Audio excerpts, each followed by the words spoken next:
Good morning, everybody. This is Lee Epstein with the Chesapeake Bay Foundation. Welcome to this Environmental Impact Bond webinar. We're going to wait about a minute or so, maybe a minute or two, to make sure we've got everybody on that has registered or that wishes to be on. So hold on, please, and we'll commence shortly.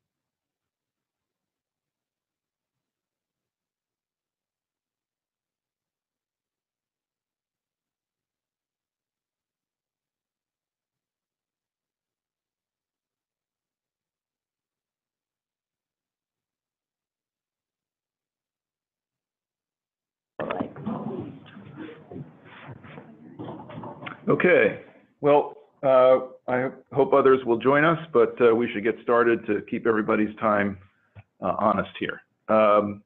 Again, my name is Lee Epstein, and I'm with Chesapeake Bay Foundation, and on behalf of our partners, Quantified Ventures, welcome to today's webinar. The first thing I need to do here is give this disclaimer, but you know, I'm not going to talk about it in that fast voice that you hear on the radio when the announcer says all the things, all the fine print. Basically what this says, and this is our lawyers saying it, is that CBF and QV would not be financial advisors, we're not financial advisors to municipalities or others, and that in order to participate in this project, a municipality or a utility needs to have its own financial advisor and its own bond counsel. But this also appears on our website if folks want to read it in detail. So that's me. I'm the old guy on the top. I'm the Lands Program Director at CBF and Special Counsel here. I've been here for 25 years. I've been involved in Chesapeake Bay issues for longer than that. Actually, it goes back to when I was a camp counselor on the Chesapeake Bay. And that's more years than I like to count. And with me today in CBF headquarters is our EIB project coordinator, Gori Gadgil, and she's kind of running this whole thing and making sure everything goes smoothly. Carrie Hutchinson is with Quantified Ventures, and joining me in the webinar is Carolyn DuPont from Quantified Ventures. Carolyn, you want to introduce yourself, please?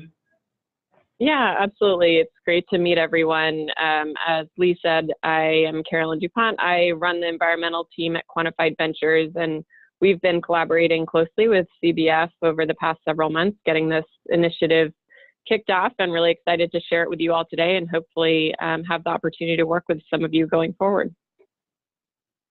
And also, I'd like to introduce Todd Appel. Todd Appel is the COO of Quantified Ventures. He's listening in, and if we need his sage advice, we'll call on him as well. So let's get going. This is our agenda for today. The first item is why we're doing this project and what it's all about. Then we'll talk about environmental impact bonds and how they work. The DC water case study, because that's the only environmental impact bond for stormwater that's ever been done.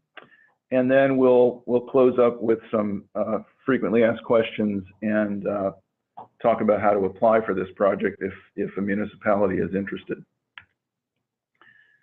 So why we're doing this? The quick reason is that stormwater pollution is an important sector in Chesapeake Bay pollution terms. It's the only sector where nitrogen pollution is increasing rather than decreasing over the last few years. And so we care about it, it's important, and we want to try to reduce it. Unfortunately, it's an expensive proposition. Most of this falls on the shoulders of local governments, and we want to try to help them do their job better. And that's really why we're involved in it at all. Okay, what the project is all about. Basically, we are looking for up to 4 municipalities in Pennsylvania, Maryland, and Virginia. We may even extend it out to West Virginia. But for now, Pennsylvania, Maryland, and Virginia. To work with either municipalities or water utilities, maybe even a university system somewhere. But a large enough entity such that this kind of bond financing makes sense for them. What is this kind of bond financing? This is called a pay-for-success approach. So it's for providing capital up front for environmental projects, and the payback on them is based on their impact, based on whether they're successful or not. So it's a little bit different than a standard vanilla municipal bond, although in other ways it acts pretty much like a regular municipal bond. In the project, CBF and Quantified Ventures provides assistance on a pro bono basis to municipalities and the partners that we choose to work with in the project. So it's the only cost is the cost that a municipality would normally bear in trying to issue a bond, and then there are a couple of other costs that are involved, but we help to put together the deal. We help to structure it and make it work. Most of you on this call are from some state or some jurisdiction that has regulatory requirements. Since we're focusing some of today's effort on Virginia, we wanted to make sure to review these requirements. Now, again, most of you from Virginia already know what your requirements are, but I just want to go through it very quickly here, because I think it does make a difference to you. You already know that in your current municipal separate storm sewer system permit, you're required to reduce certain pollutants by 5% of the so-called level 2 pollution levels in the model. That's not too much of a leap. When it becomes a leap is in the next permit cycle. And that is when you have to reduce that level by 35%. Then it becomes a burden, a significant burden. And not only that, but this permit is backloaded still further. And in the third permit cycle, you're supposed to be reducing those pollutants by 60%. So in the very near future, actually after this permit cycle is over at the end of this year, Virginia local jurisdictions are going to be responsible for some pretty significant reductions. And that's why, or that's one of the reasons why we think this instrument, this financial instrument, might be of some assistance to you.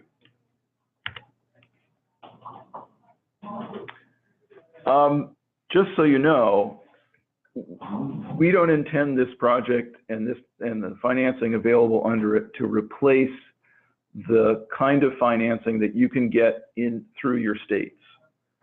In Virginia, there's the Clean Water Revolving Loan Fund. There's still a tiny bit of money left in SLAF, the state, the Stormwater Local Assistance Fund.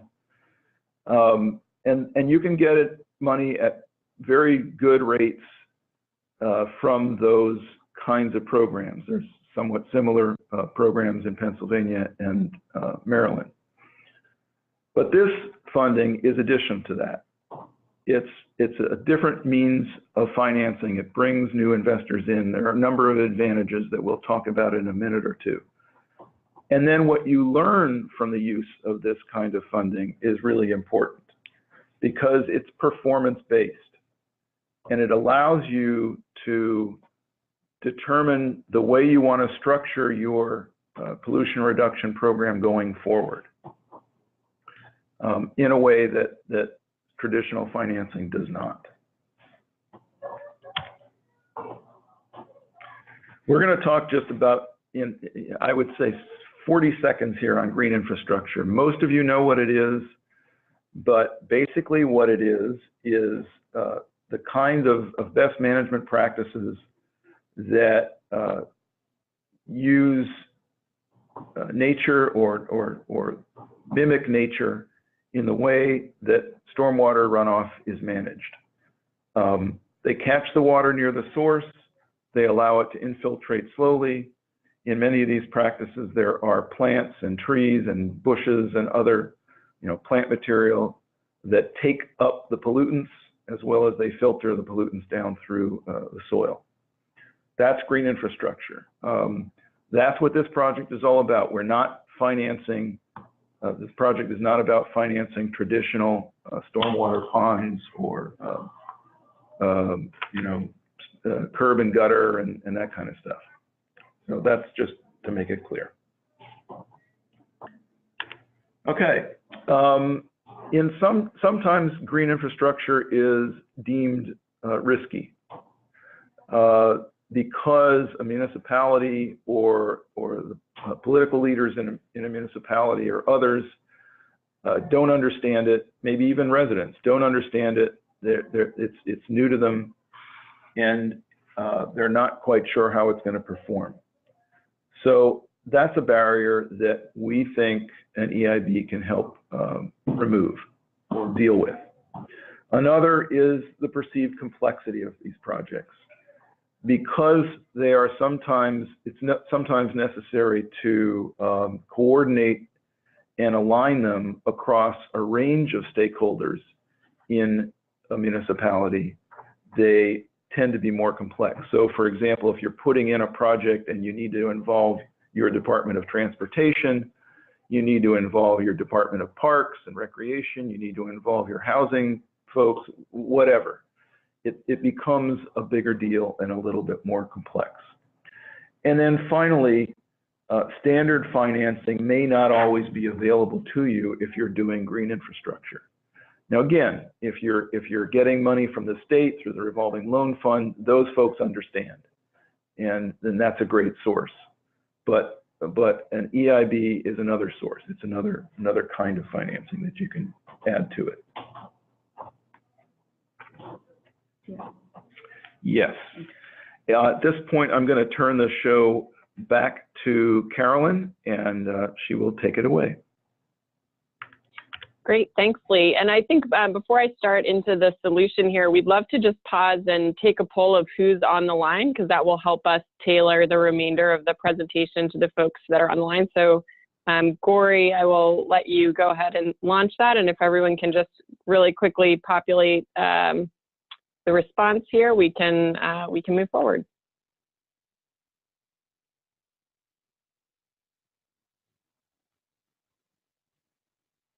Just a couple more seconds.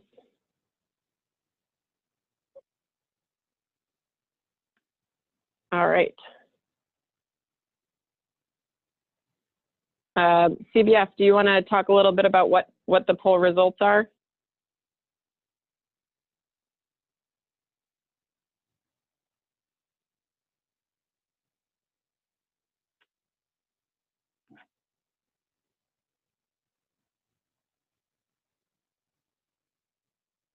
We might just still be compiling. Can you get it back?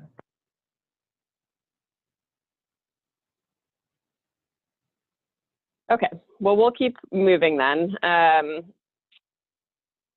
So Lee just talked a little bit about some of the barriers to green infrastructure deployment. And what I want to focus on now is how an environmental impact bond can be a tool for overcoming some of those barriers related to risk and complexity and other issues that you may be facing in the roles that you're in. So if you can go to the next slide.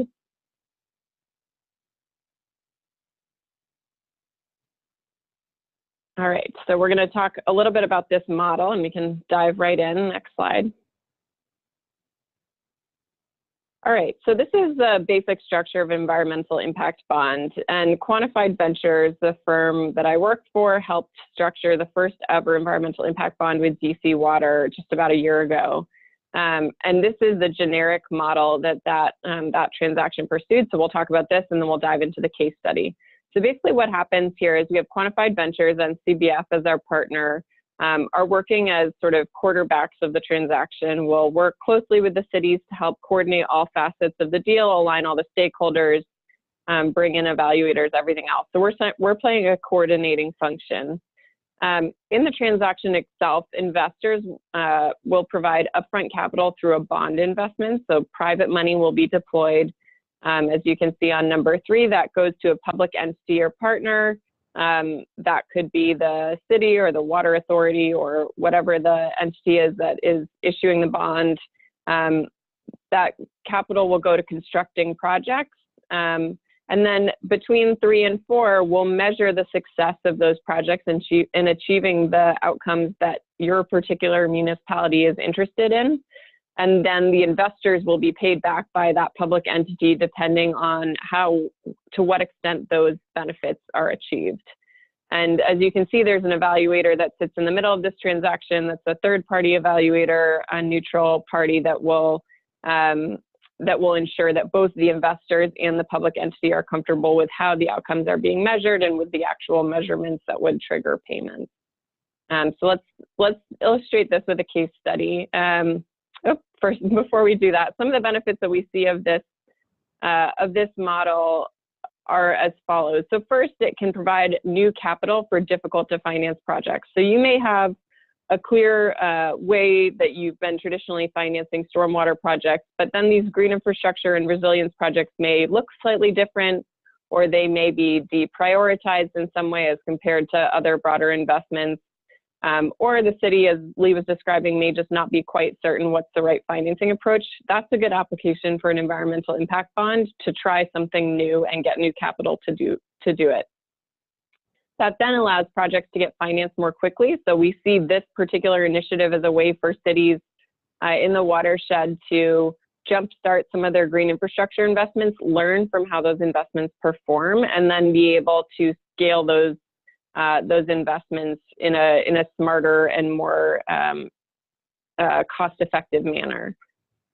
The third bullet here, as I said, piloting new projects can be a really good application here if there's some uncertainty to how something will perform, like green infrastructure. And this model allows you also to share the risk with investors. So as we'll talk through the DC water case study in just a moment, investors are basically sharing some of the performance risk with the city so that the city's dollars are protected to some extent if the intervention does not work.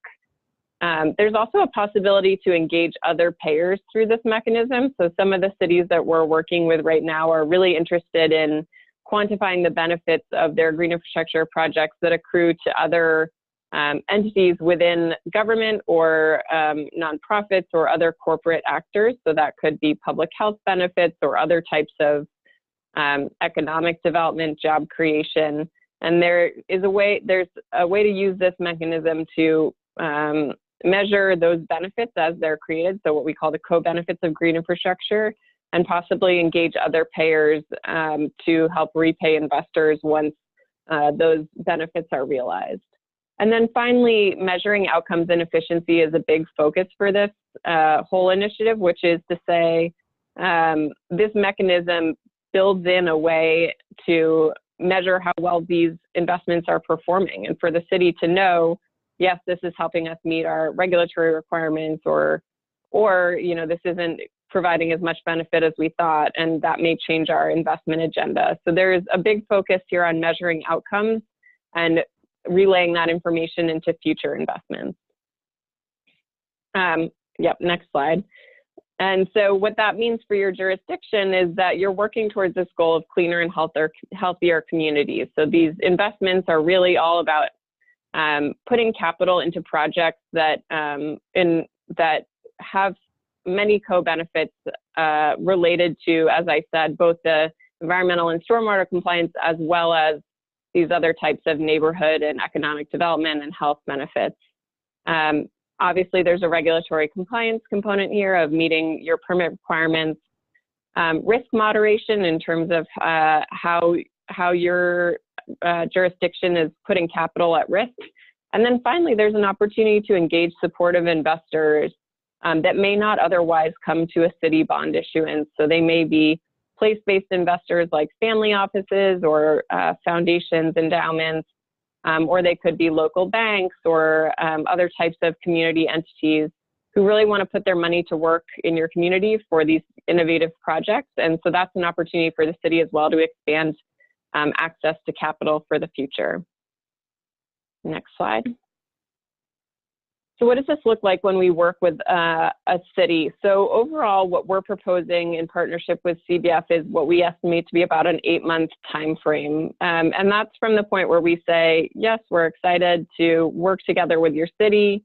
We'll put together a work plan and get the teams organized. So we'll have a team on our end. You would have a team on your end as well that's helping push this initiative forward. We'll spend some time defining the scope, defining the outcomes that you're interested in. So what is it that you want this transaction to be structured around? We'll work on actually framing out that transaction. So that basically just means who pays who under what circumstances. And we'll put together a plan for evaluation and monitoring. And then we'll move into the issuance phase. So we'll work together with your bond counsel and municipal financial advisors to develop a plan for the issuance, to actually go out and engage potential investors, to establish all of the relevant contracts that are necessary if there's a service provider and evaluation partner involved, and then finally to secure those investors and close the transaction. So all in all, we see that to be about an 8-month time frame, although it depends on the municipality. We certainly have some that are ready to go and really want to get the capital deployed, and it may be even a more abbreviated process than this. So it all depends on your city, and we'll tailor our engagement with you depending on your local circumstances and timeframes. Next slide. Okay, finally we're getting to the case study here that I referenced, so let's dive right into that. Next slide. So this is the DC Water transaction that I referenced earlier. So to set the scene a little bit, DC Water had a consent decree that required them to address combined sewer overflows. And they wanted to use green infrastructure in place of a large planned storm tunnel, so in lieu of a big gray infrastructure investment. However, they were concerned about performance risk of the green infrastructure and whether it would actually end up equaling the benefits and regulatory requirements, compliance requirements that they would have received from doing a storm tunnel investment. And so they wanted to pursue an innovative financing approach for this initiative. They also wanted to focus on a secondary benefit of job creation, which was would have been outside the scope of something they would measure in a traditional bond issuance, but was something they really wanted to better understand and to highlight in terms of their other corporate and strategic goals. So we'll move on to the next slide. And so this is the transaction that we put together with them. So they estimated that they needed a total of 365 acres of green infrastructure to meet their consent decree requirements. That's what their models showed. And for this transaction, they decided to pull out 20 acres of that as a pilot project. This investment went, the measurement timeframe went over 5 years. So basically what they decided to do was to measure the flow of water off of these sites into sewers and use that as a proxy for how well the projects were performing. So it's a water quantity measurement. What we set up with DC Water is that they would measure, create a baseline measurement before these projects were built. They would calibrate a model based on that. And then after the projects were built in year 5, those flow meters would again be put in, a performance measurement would be taken, calibrated to the model, and that would be the determinant of performance. And the way it was structured is as follows. So in 95% of the circumstances here, this looks like a normal bond. There's a principal repayment and a coupon payment at just about DC Water's normal cost of capital. So for most intents and purposes, this looks like, for them, looks like a normal bond. However, should the project significantly underperform, so if these projects really don't deliver the stormwater retention benefits that DC Water was hoping for, the investors, after that 5-year period, would make a $3.3 million payment to DC Water. So that's what we call a performance payment. And that basically helps DC Water recoup the interest payments they would have made over that 5-year period. And the investors in this case were Goldman Sachs as well as Calvert Foundation, which is now Calvert Impact Capital, for a total of $25 million. And then on the other side, if the project significantly outperformed expectations, DC Water would actually make that performance payment to the investors of about $3.3 million, which would bring the effective interest rate up to 6%. And we often get the question about why DC Water would ever sign up to potentially pay more for this project. And the reason is that if this scenario were to occur, they're going to have learned that green infrastructure is significantly more effective than they had previously thought. It's delivering a lot more stormwater retention than they would have expected or modeled. As a result of that, rather than having to invest across the remaining 345 acres of green infrastructure, maybe they can do significantly less than that and still get the same amount of stormwater benefits. And so what that represents is anytime that DC Water would be making that $3.3 million payment to investors, it's going to be coupled with cost savings of avoided capital expenditures that would significantly outweigh that $3.3 million. So they would be coupling it with a large amount of avoided costs, and that's why DC Water was willing to sign up for that, that potential liability. And we can go on to the next slide. So thinking a little bit about you all and your communities, DC Water is one transaction structure, and it's an example that we point to often because it was the first of its kind. We're working on a number of these across the country now, and in each case, we're tailoring the structure and the amount and what it's actually going to, what the proceeds are building to the particular community's regulatory, financial, and planning needs. So the reason that we're here and signing up to work with all of you is that we know that this structure will look different in different municipalities. And we're eager to work through that process with you of tailoring this specifically to what makes sense for you, and that may not end up looking like what made sense for DC Water. And I just want to talk through a couple of other ideas for potential transaction structures that could work. So one that we've talked about is having single or multiple payors. So this is, DC Water had a single payer. They were responsible for the full repayment. But we are working on some transactions where we're setting up repayment that would involve multiple payors, so possibly multiple municipal agencies or state agencies getting involved in repayment, depending on the performance of the transaction. So there can be a benefit there in terms of sharing the cost of these investments once benefits are quantified. Another is that capital can be deployed for public or private projects. So in DC Water, they deployed all of these projects on the land that they had access to, but other cities we're talking to are really interested in the question of how do they effectively invest on private property. So an environmental impact bond could be a compelling way to set up a pilot program by which you would invest, use the proceeds to deploy projects on private property, measure and quantify the benefits, and then the public sector would repay based on those benefits being achieved. So it's a risk mitigated way for the city to put money into private projects on private property. We can also think about performance risk defined by the projects to be financed. And I'll just go through these others quickly. Measuring co-benefits where relevant. So that's things like measuring green jobs or measuring public health benefits.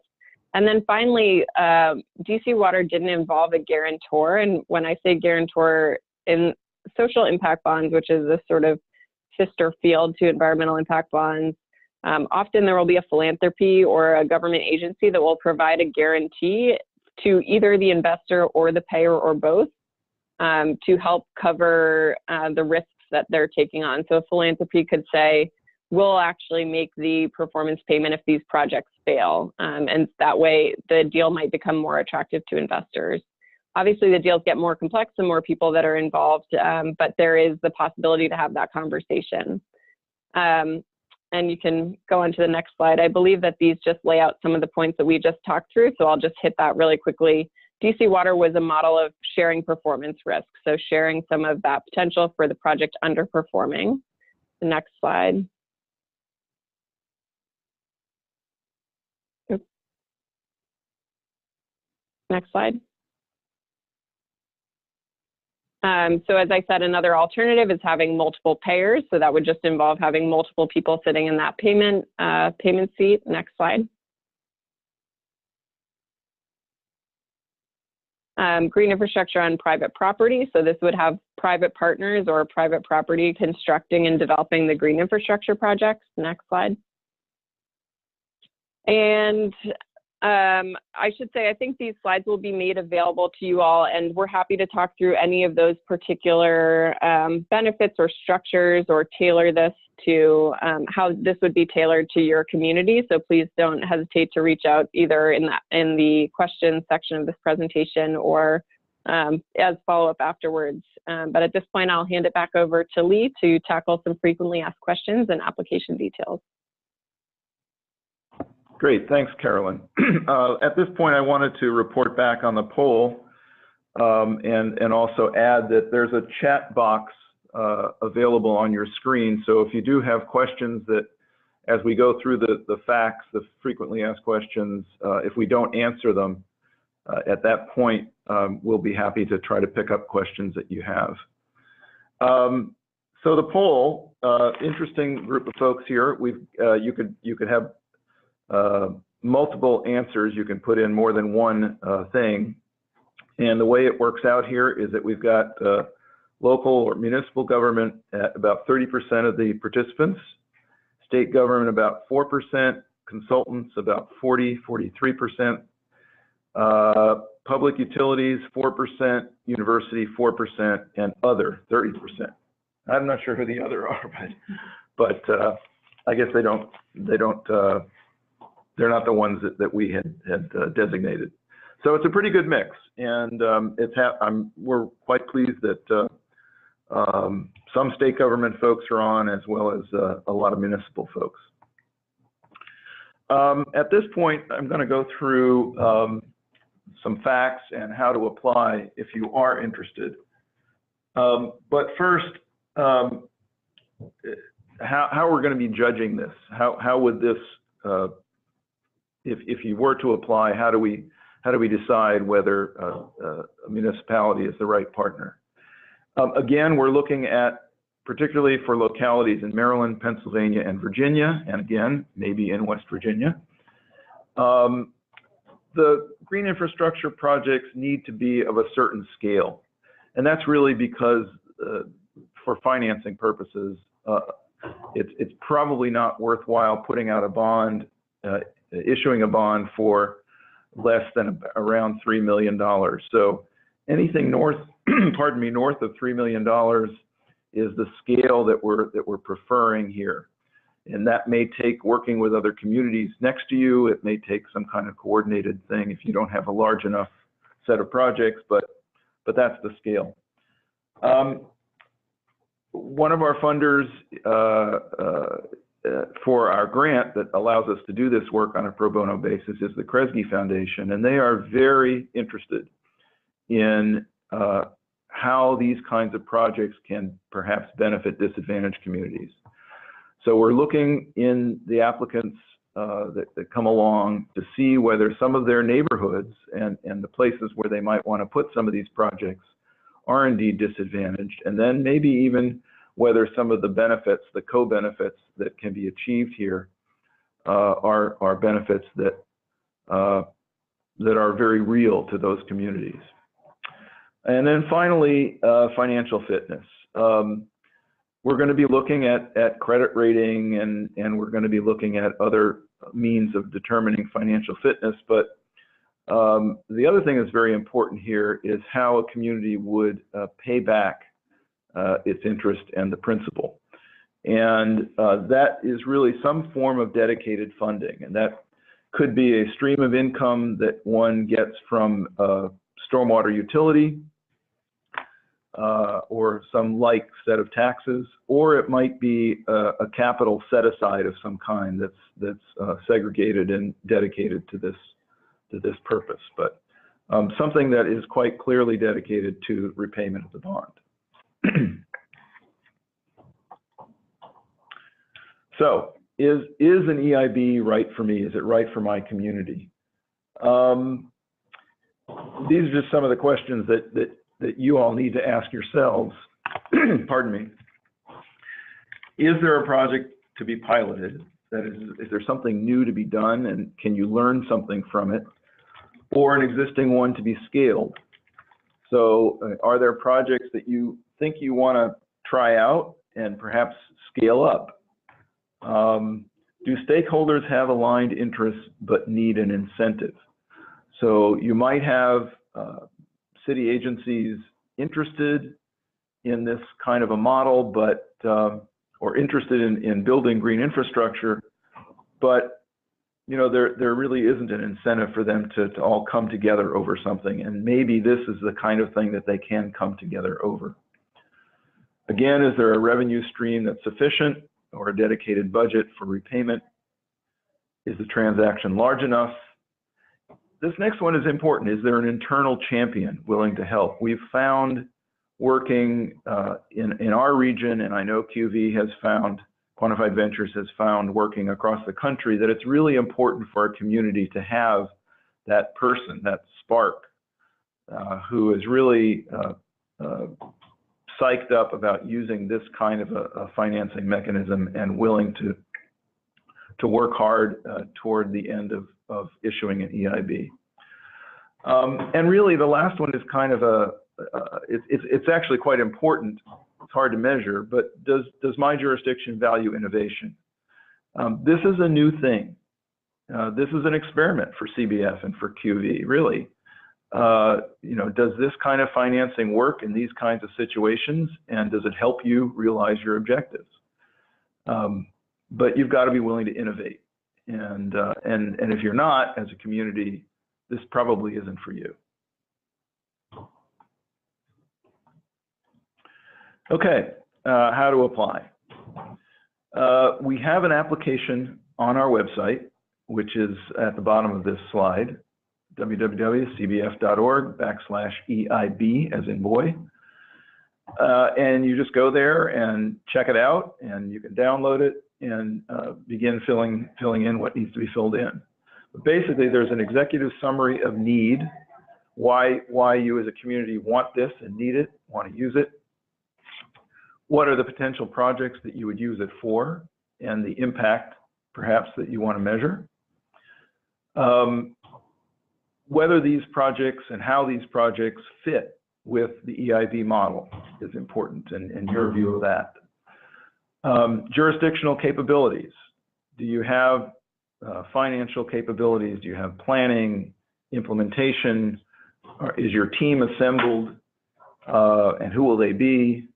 All of those kinds of things. And I mean by who will they be, not only your internal team, but do you have bond counsel? Do you have a municipal financial advisor, or are you willing to pick one up? We'll be looking at regulatory and ancillary benefits. As I said before, we and our grant funders on this project are really keen on seeing whether there are other benefits beyond just reducing stormwater pollution that you might get from implementing this kind of infrastructure. Is there localized flooding, for example, that you can reduce, which would help a neighborhood? Again, there's the green jobs angle. There's public health, air quality, other angles to this. So we'll be looking at that. And then finally, you can include and should include an appendix that includes all the project planning detail you can. If there are projects on your list already, if they're in partial design, we want to know about it. We would love to have letters of support from within your community, from within your city itself, other city officials. It's very important that the chief executive of the community sign a letter of support. And then any other information that you deem relevant for us to be able to judge your application for assistance. Finally, again, I will emphasize that the locality needs to have its own bond counsel and its own independent municipal registered advisor. And if I didn't say that, our lawyers would get after us. So that's why I'm saying it again. Okay, I'm going to go through a few frequently asked questions, and then after that, we'll handle questions that have come in through the chat room, if I haven't answered those through these facts. So if I already have access to low-cost capital, what will this project provide? What will this kind of financing provide me? Again, we're not about replacing or being instead of, or providing money instead of other means of financing that you have. If you have a very low interest state loan, great. This is just adding to that. This is to assist you in adding to the capabilities you already have, and to pilot new and innovative projects where you can share some of that risk with the investors. Can the funding model work for CSO projects as well? Yes. As long as there's something driving it, as long as it's either a regulatory requirement and a repayment source, or there's a consent decree or something else out there that's driving it, and a repayment source, this would fit with that as well. Is this a P3, a public-private partnership? The answer is no. We're aware that in some states, especially Dillon rule states like Virginia and Pennsylvania, localities can only undertake the work that they are authorized to do by the state legislature. And in some places, doing a P3 is not one of them. But that's not what this is. This is only a funding mechanism, and you use it the same way you would do your normal financing. And if you have the authority to issue a bond, revenue bond, other bonds, then you have the authority to do this. Can I propose more than one project? Sure. As many as you need, either as separate transactions or together as a portfolio to make up that $3 million plus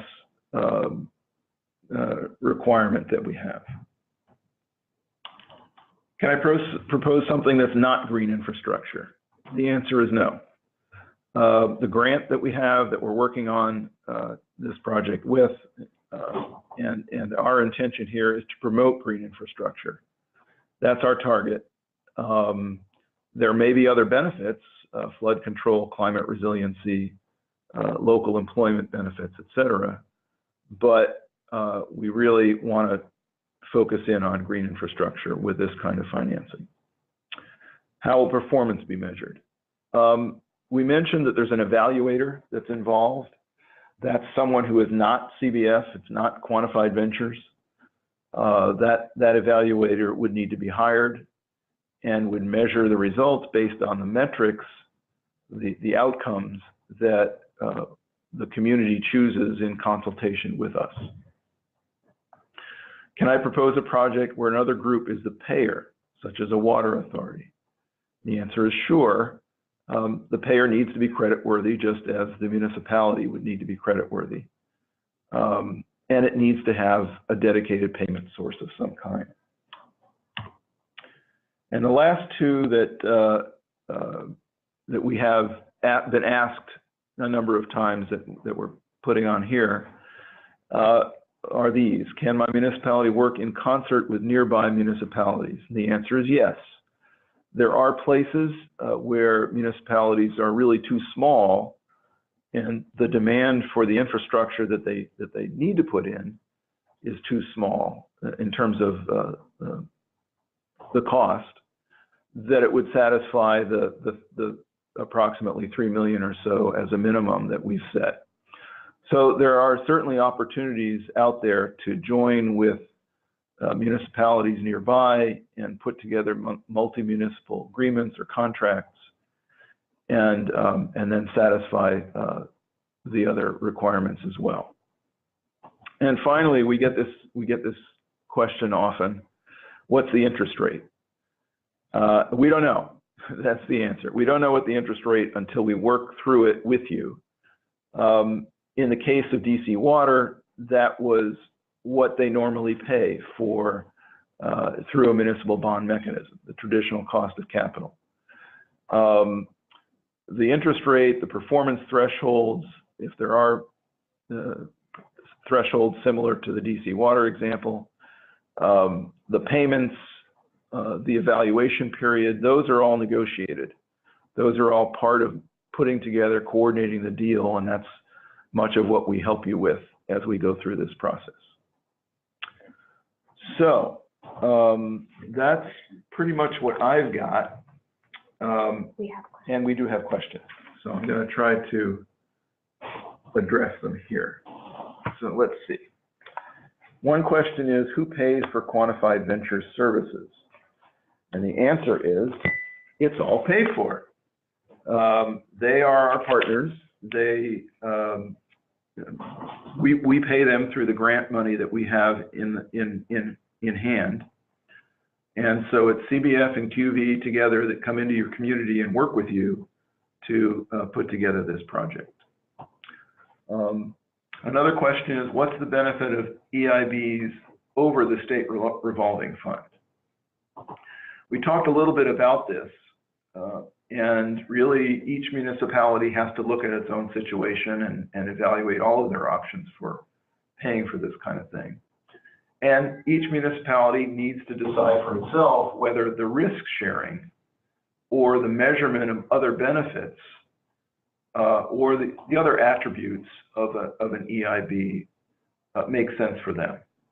The innovativeness, the ability to pilot new kinds of projects, the ability to bring in new investors that you might not be bringing in with a normal financing mechanism. So, but you know, there are benefits, but again, we're not about replacing something that's good for you, and that's a judgment that you need to make for yourselves. Does a viable project have to be more publicly visible to promote buy-in? A large part of our pollution reduction plan involves stream restoration, and these projects tend to be more hidden.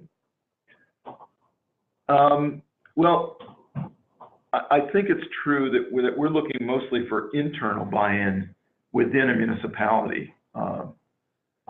Yes, of course, it's important that the community buy in, because ultimately that's who everyone is working for. But in this case, these are projects that communities may already have on the drawing board, or should already have on the drawing board. They're in some cases partly designed or mostly designed. They're on a plan. And so what we want to get here for our project is that kind of internal buy-in that one gets from the various municipal departments and municipal officials that need to be involved, whether that's the finance folks, Department of Planning, DPW, Department of Public Works, Department of Transportation, et cetera, as we mentioned earlier on. There is a question here that I'm going to turn over to our QV folks. Carolyn, how does the performance monitoring by QV/DC Water match up with EPA's monitoring program? Yeah, great question. And the answer to that one is that DC Water was engaged closely with the EPA over the course of developing both the proposed projects as well as the financing, and they basically had gotten approval from the EPA that these projects would qualify them for the benefits that they and the regulatory compliance benefits that they were proposing. So they were in touch with their regulators, and one of the great things about that particular transaction is that there is now precedent for that, both that kind of engagement as well as how the bond was issued. So hopefully DC Water did some of the learning process in partnership with EPA, and there's now sort of an understandable example to point to for other municipalities in the area that are considering these types of investments. Thanks, Carolyn. Another question for you, much more for you than for us. what are the chances that there will be systems like this or instruments like this being used elsewhere in the Northeast anytime soon? Yeah, Lee passed me that question because I'm located up in our Boston office. So this is an issue that's close to my heart. But yes, we are working currently with municipalities in other geographies, including in a project funded by the Rockefeller Foundation that allows us to work outside the watershed. So please feel free to follow up with us if you have any additional questions on that. But yes, for the purposes of this program, we're focused just on municipalities within the Chesapeake Bay watershed. Okay, I see another one here. Can you provide examples of where this has been successful? If so, where, and were the dynamics similar to what is proposed here? Again, I will turn this back to QV. Yep. The only EIB for stormwater that I know of that's ever been done in the United States anyway is the one that was done for DC Water. Again, there are literally dozens and dozens of EIB studies going forward right now around the country for everything for the U.S. Forest Service to a whole variety of environmental issues. But I will turn that back again to Carolyn. Yep, that's right. We have a lot of projects and transactions that are underway right now. So hopefully we'll have a number of others to point to. We're kicking off with 2 cities next week, actually. So we'll be excited to be able to announce those publicly. But yeah, so there's a lot of work underway, and DC Water is the sort of initial model, and we're working on tailoring that to other communities. And as Lee said, to other issue areas like forestry and coastal resilience and everything else. And I will say, for our part, as Carolyn alluded to, on Monday of next week, this project will announce its first city partnership. So there's a public announcement coming up on Monday. Look for it on our website, maybe on a news program coming to you soon. But we can't reveal that just yet. But our first partner will be announced on Monday. I think that's it. That's the only questions that came in. Let's go to the last slide. Cory? Yeah. And this is just a contact slide. If any of you on this webinar have questions, feel free to call us here at CBF, call us at Quantified Ventures, or email us. And these are our email addresses. We're happy to talk. We're happy to chat via email. We're happy to come down to your community or up to your community and sit down with the right players and explain the program in some detail, hear what you have in mind. We still have a few months of open applications here. I think it's important to note that they won't remain open for that much longer till sometime in, I would say, May or early June. We are working with a couple of communities right now. No one has, besides the one that will be announced on Monday. The other couple have not pulled the trigger yet, but the total that we can work with is 4. So if you are interested or think you may be interested, please do give us a ring or send us an email. And with that, there's no need to keep us longer. Some of us are facing a storm coming. And I want to thank everybody for taking the time today to listen in and watch. So take care, everybody, and have a great day.